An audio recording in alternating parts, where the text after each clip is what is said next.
Leo ndo naenda zangu malizia hapa. Ndio kuna wazee wa mtamani. Nipo na Paragwadu.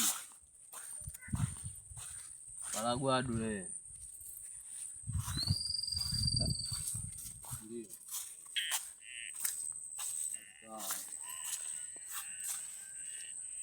Niache kidogo mara nivuke mtu hapo. Mazingira yalivyo bondeni. Hasikii chula. Usikii vyula. Hapo wanazomea tu. Basi ndio hivyo. Ngombe Mungu atuwekee.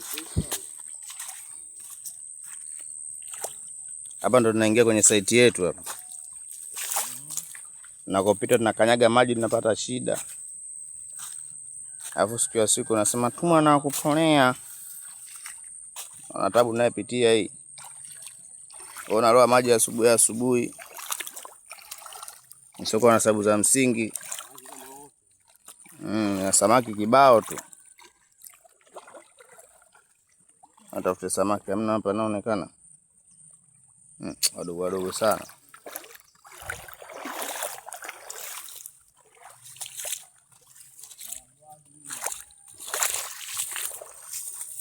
Ndo tunaingia site hapa.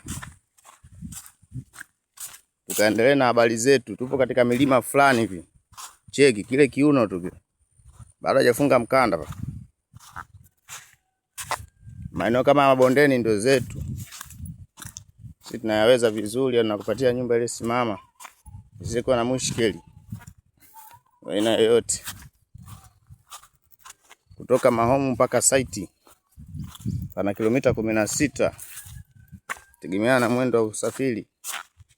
Kitembea kwa mguu zaidi ya kilomita 16.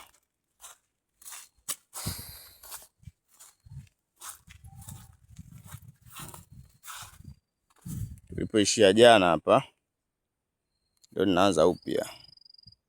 Kwa kweli kazi mwa mpaka naota kwenye ndoto hii. Nakatakata vipande pale chini pale. Vile viumba ambavyo vinavyoumiza kichwa.